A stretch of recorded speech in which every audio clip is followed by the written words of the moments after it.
मैं विशाल कुमार गुप्ता। मेरा घर बैतपुर, जिला बांका, थाना समूहगंज है। मेरी मम्मी वर्तमान में बैतपुर पंचायत की पंचायत समिति है।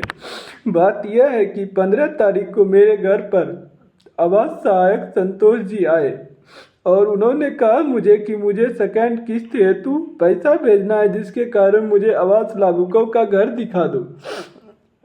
तो मैंने जाकर उनको घर दिखा दिया। मैं एक तेली समाज से बिलोंग करता हूँ और मैंने जब घर दिखाते दिखाते कुशवाहा टोला में गया तो वहाँ के कुछ दबंग राजीव रंजन कुशवाहा द्वारा, जो कि वर्तमान में भी जदयू जिला के उपाध्यक्ष है समूहगंज प्रखंड के, उन्होंने कहा तुम यह सब काम नहीं कर सकते हो, तुम घर नहीं दिखा सकते हो किसी को, तुम्हें को मेरे टोला में आने का अनुमति नहीं है, घूमने का अनुमति नहीं है, क्योंकि तुम तेली हो, तुम मनुष्य हो, तुम्हारा शकल देखने से मेरा जतरा खराब हो जाएगा।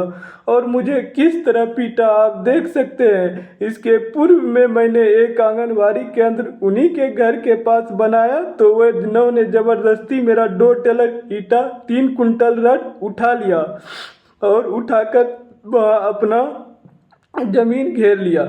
इस पर भी हमने कुछ नहीं बोला, क्योंकि मैं एक अल्पसंख्यक समाज से बिलोंग करता हूँ, कमज़ोर समाज से बिलोंग करता हूँ। लेकिन आज मुझे जब पीटा गया, मेरे स्वाभिमान पर ठेस लगा, क्योंकि मुझे आज तक कभी मेरे पिताजी ने भी ताप नहीं मारा जिस तरह उसने मुझे मारा। क्योंकि मैं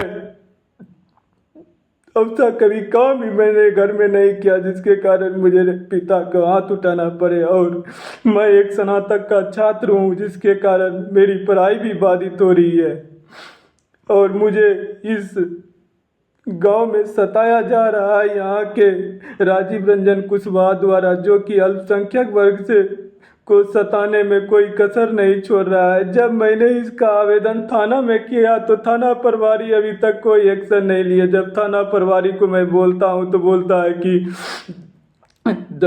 है कि यह सब केस में अरेस्टिंग नहीं होता है और वह खुलेआम घूम रहा है थाना प्रभारी के साथ। उसके बाद जब आज मेरे गांव में मंत्री आए तो वह मंत्री जी के साथ ही खुलेआम घूम रहा था। और मंत्री जी को जब मैंने बोला तो बोला कि मंत्री जी के सामने ही, मंत्री भी उन्हीं का सुजात है जयंत राज कुशवाहा, जो कि अभी भवन निर्माण मंत्री है, और उन्होंने भी कहा और उनके सामने ही राजीव रंजन कुशवाहा ने मुझे कहा कि वहाँ हम पीटे हैं और पीटेंगे।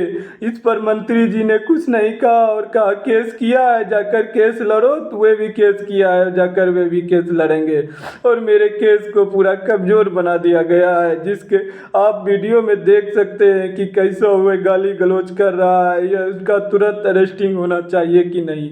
मुझे अगर न्याय नहीं मिला तो मैं पूरे परिवार समेत आत्महत्या कर लूँगा 2 दिन के अंदर।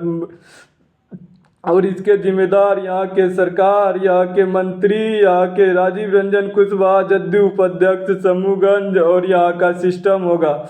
अतः मुझे इंसाफ दिलाने का काम करे, अन्यथा मैं अपने परिवार का एकलौता बेटा हूँ, लेकिन मैं आत्महत्या कर लूँगा 2 दिन के अंदर अगर मुझे इंसाफ नहीं मिला तो। क्योंकि मेरा स्वाभिमान आहत हुआ है और मेरे दिल में बहुत दुख हुआ है, जैसे आप समझ सकते हैं, जिसे आज तक पिता ने नहीं मारा होगा, अगर कोई दूसरा ताप मारता है तो कितना दुख होता है। और मैं आत्महत्या कर लूँगा अगर मुझे इंसाफ नहीं मिला तो। इसलिए आप लोगों से हाथ जोड़कर विनती है कि मुझे इंसाफ दिलाने का काम करें।